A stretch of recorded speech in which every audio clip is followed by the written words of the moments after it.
Good morning to all of you.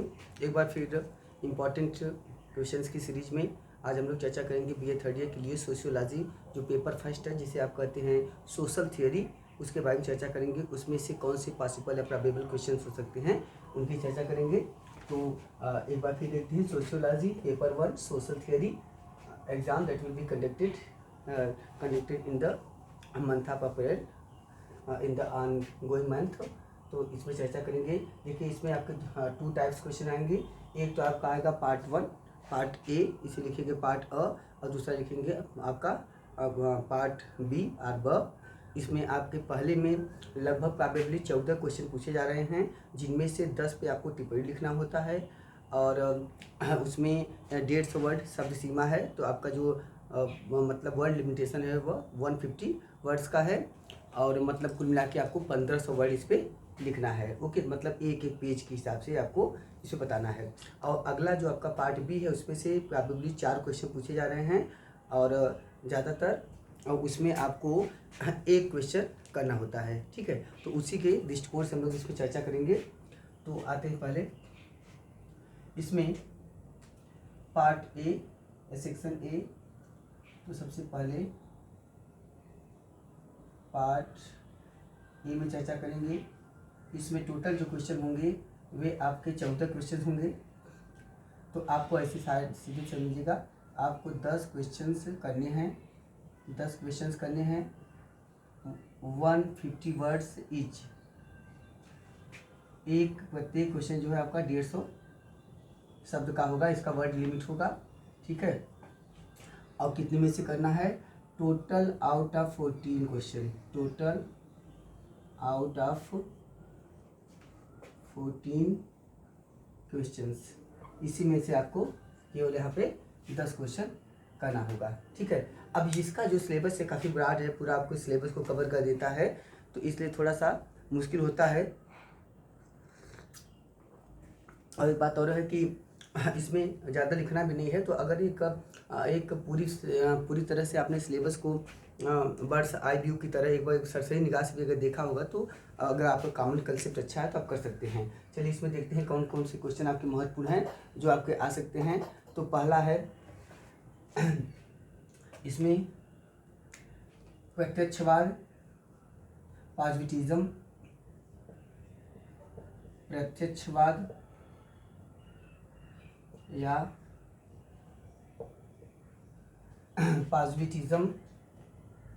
Positivism का सिद्धांत आपके अगस्त काम्टे ने दिया है। He is known as the father of positivism. प्रत्यक्षवाद, पॉजिटिविज्म। इसमें दूसरा आपका क्वेश्चन हो सकता है सत्ता के प्रकार, टाइप्स ऑफ अथॉरिटी, सत्ता के प्रकार,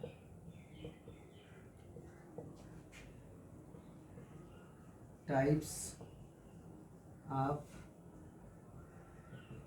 अथॉरिटी।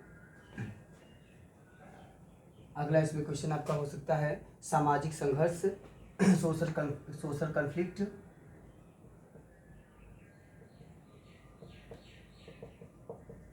सामाजिक संघर्ष, सोशल कॉन्फ्लिक्ट। और अगला हो सकता है फिर एक कई बार पूछा गया है मध्य सीमावर्ती सिद्धांत, मिडिल रेंज थियरी, मध्य सीमावर्ती सिद्धांत, इसको आप बोलते हैं हाँ मिडिल रेंज थियरी। अगला है औद्योगिक क्रांति, इंडस्ट्रियल रेवोल्यूशन, औद्योगिक क्रांति। औद्योगिक क्रांति शब्द का प्रयोग पहली बार अर्नोल्ड टॉयनबी ने अपनी किताब में किया है, जिस किताब का नाम है letters on industrial revolution in England, industrial revolution. अगला आपका हो सकता है यहाँ पे श्रम विभाजन, डिवीजन ऑफ लेबर, श्रम विभाजन, डिवीजन ऑफ लेबर। अगला है संस्कृतिकरण, जिसे कहते हैं संस्कृताइजेशन, संस्कृतिकरण, संस्कृतिकरण,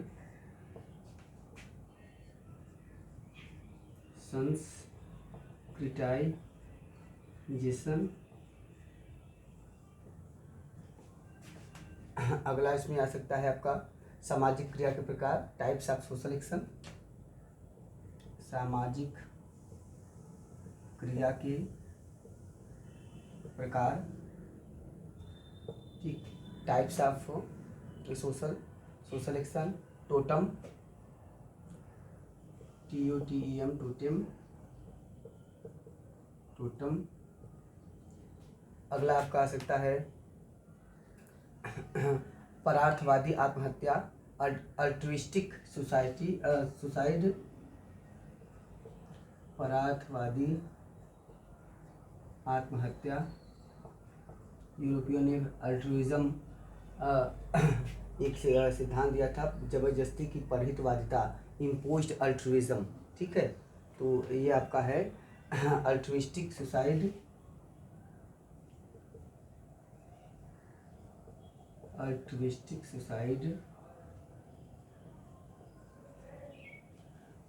सुसाइड हो गया आपका।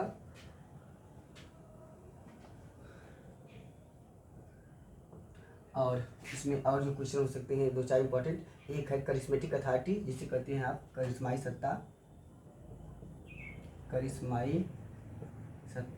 Charismatic authority. अगला आपका है परंपराओं का द्वंद्व, डायलेक्टिक ऑफ ट्रेडिशंस,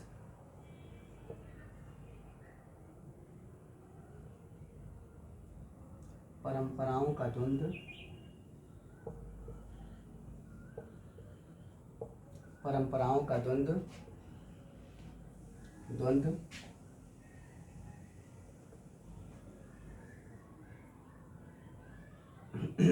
परंपराओं का द्वंद्व, dialectic of traditions, DIALECTIC, dialectic of traditions, dialectism का सिद्धांत अरस्तु प्लेटो आदि से निकला हुआ है, ठीक है। अरस्तु, प्लेटो, सुकरात, फिर आगे चल के हीगल, फिर आगे मार्क्स, इन सब से आता है। आगे चल के अगला देखिएगा, परंपराओं का द्वंद्व हो गया। अगला आपका हो सकता है यांत्रिक एकता, मैकेनिकल सॉलिडरिटी, यांत्रिक एकता,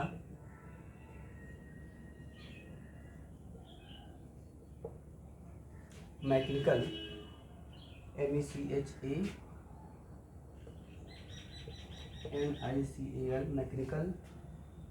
मैकेनिकल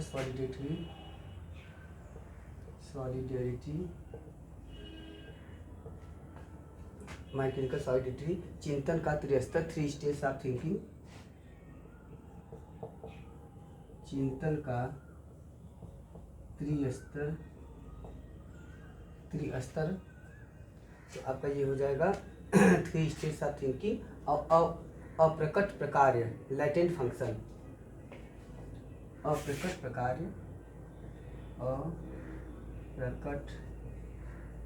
प्रकार्य, जिसे आप कहते हैं LATENT, लैटेंट मतलब होता है छिपा हुआ, जो प्रकट न हो, लैटेंट फंक्शन। तो ऐसे ही आपके प्रोबेबल क्वेश्चन यहाँ से हो सकते हैं छोटे छोटे पॉइंट्स पे। तो आप अपने हिसाब से कुछ और पॉइंट्स भी समझ सकते हैं जो आपको लोग लगता होगा, लेकिन इन सब पे थोड़ा सा आप लोग ज़्यादा फोकस कीजिएगा। आगे आते हैं दूसरे में, पार्ट बी। यहाँ से कुल मिला के आपके 4 क्वेश्चन हैं, और उन 4 क्वेश्चन में से आपको केवल और केवल ओनली एक क्वेश्चन करना है, और वो भी डिटेल्ड है, 15 नंबर का होगा, ठीक है। तो इस पे देखिए क्या क्या आ सकते हैं। इस पे जो सबसे ज़्यादा प्रोबेबल है, देखिए कई बार आया है मैक्स वेबर पूछा है, कभी उनका पूछ रहा है आपका सत्ता उसके प्रकार, और कभी उनका पूछ रहा है सामाजिक क्रिया का सिद्धांत। तो अच्छा है कि दोनों को एक साथ, दोनों पढ़ लीजिए एक साथ। ज़्यादा अनावश्यक पढ़ने से अच्छा है कि एक ही को टारगेट कीजिए, यहाँ से पूरा हो जाए। जैसे मार्क्स का कभी वर्ग संघर्ष पूछा है, मार्क्स का कभी पूछा है ऐतिहासिक भौतिकवाद, तो अच्छा है कि मार्क्स को दोनों पढ़ लीजिए। इससे क्या फ़ायदा हो जाएगा, इससे फ़ायदा हो जाएगा कि वहाँ से आपका बिल्कुल भी क्वेश्चन मिस नहीं होगा, ठीक है। तो वो अच्छा है। तो एक तो पढ़ लीजिए मैक्स वेबर की सत्ता उसके प्रकार, इसमें से आपको 4 में याद रखिएगा, एक 4 में केवल एक क्वेश्चन करना है। तो यहाँ पे आपका है 1 question, question out of 4 questions, 4 में से एक करना है। क्वेश्चन नंबर 1 यहाँ पे होगा,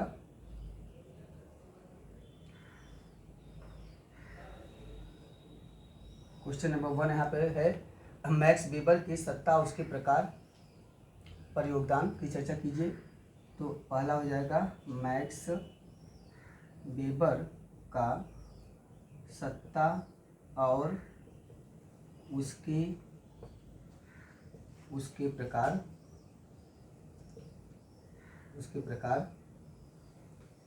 तो एक क्वेश्चन आप यहाँ से देख लीजिए, सत्ता उसके प्रकार योगदान, अथवा यहीं पे देख लीजिए दूसरा इनका, जब एक पढ़ रहे हैं तो काफ़ी हद तक तैयार हो जाता है, तो उससे रिलेटेड दूसरा क्वेश्चन होगा, वो भी आपके लिए ईजी हो जाता है। तो अनावश्यक दूसरी जगह जाने से अच्छा है कि यही पढ़ लीजिए, सामाजिक क्रिया के सिद्धांत, theory of social action, max weber का सामाजिक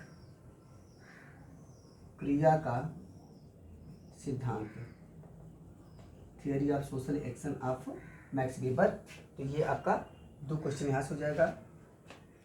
इसके बाद आप यहाँ से एक और देख लीजिए, एक देख लीजिएगा मार्क्स का ऐतिहासिक भौतिकवाद और मार्क्स का वर्ग संघर्ष, दोनों पूछा गया है, तो दोनों अच्छे से समझ लीजिए, और दोनों का एक दूसरे से रिलेटेड है। अगर ऐतिहासिक भौतिकवाद आएगा तब भी आपको मार्क्स का आपको लिखना ही है क्लास स्ट्रगल, क्योंकि ऐतिहासिक भौतिकवाद ही द्वंद्वात्मक भौतिकवाद बदल जाता है। जो द्वंद्वात्मक भौतिकवाद है, डायलेक्टिक मटेरियलिज्म, वही वर्ग संघर्ष के अंतर्गत मार्क्स ने उसे जर्मन आइडियोलॉजी में व्यापक रूप से व्याख्यात किया है। इस पर मैं आपको कंटेंट भी मैटर भी प्रोवाइड कर दूंगा। मेरा चैनल है, आपका टेलीग्राम लिंक है, हिस्ट्री विथ आनंद पांडे,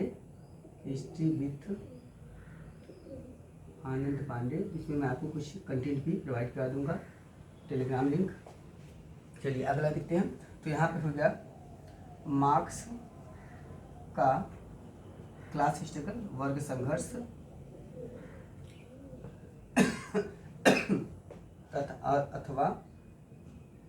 अथवा मार्क्स का ऐतिहासिक भौतिकवाद, historical materialism, theory of historical materialism, ऐतिहासिक भौतिकवाद।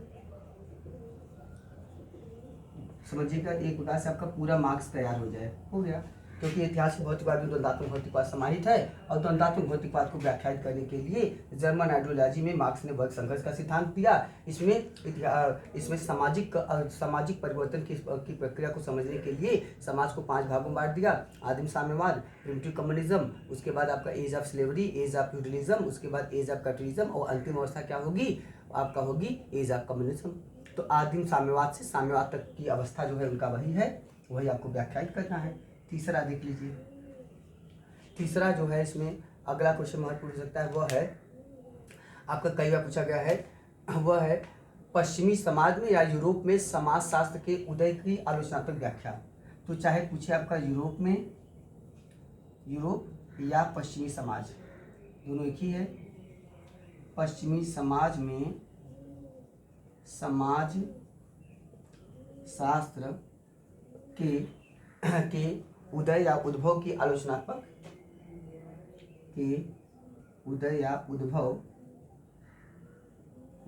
उद्भव की आलोचनात्मक विवेचना या व्याख्या कीजिए। आलोचनात्मक व्याख्या, ठीक, ये आपका ये भी इम्पोर्टेंट क्वेश्चन है, आपका काफ़ी इम्पोर्टेंट है। और यहाँ से एक और क्वेश्चन पढ़ लीजिएगा, वह आपका है, वह क्वेश्चन है कि इमाइल दुर्खीम के धर्म के समाजशास्त्रीय सिद्धांत, ठीक है। तो आपका हो जाएगा इमाइल दुर्खीम के धर्म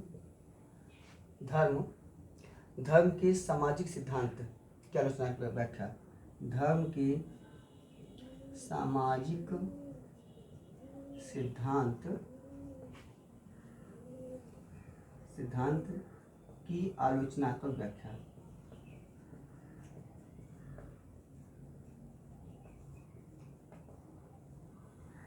ये आपके दुर्खीम है, इमाइल दुर्खीम,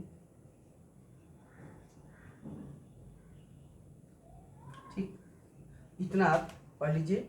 तो लगभग आपका समझिए, इसमें से 2 यहाँ हो जाएगा, 2 इसमें हो जाएगा, 2 6 क्वेश्चन, 6 में समझिए कि तो ये दोनों क्वेश्चन मार्क्स का एक ही है, 5 हो गया। और ये दोनों भी लगभग काफ़ी हद तक एक ही राइटर से जुड़े हैं, एक ही थिंकर के, तो काफ़ी आपको पढ़ने में समझने में थोड़ा सा यह हो जाएगा, आपका ईजी हो जाएगा। ठीक है, तो आप इतना इसमें से ज़रूर हाईलाइट कीजिएगा। और फर्स्ट इसके लिए थोड़ा सा आप याद रखिएगा कि इसके लिए थोड़ा थोड़ा आप अन्य चीज़ों पर भी पॉइंट आउट करते रहिए। जो आपकी टर्मोलॉजीज हैं, जो आपके सोशियोलॉजी में जो विभिन्न टर्म्स हैं, उन पे थोड़ा कमांड कीजिए। कम से कम थोड़ा थोड़ा सी जानकारी रहे, ताकि आपको कुछ न कुछ उसके बारे में जरूर लिख पाइए। 150 वर्ड है, ज़्यादा नहीं है। कुछ फैक्चुअल हो, कुछ फैक्ट्स उसमें जरूर डाल के उसकी व्याख्या कर दीजिए। क्या कीजिए, पूरा कोडिंग करके सब पे 6 लाइन का फैक्ट बना लीजिए। अब वही फैक्ट की व्याख्या कर दीजिए 150 शब्द में। 150 शब्द मतलब आपका 1 पेज है, अधिकतम ज़्यादा नहीं है। आपका मुश्किल से मान चलिएगा, आपका 15 से 15 लाइन आपको लिखना है, अधिकतम 15 से कम ही 12 से 15 लाइन लिखना है। Okay, thank you to all of you.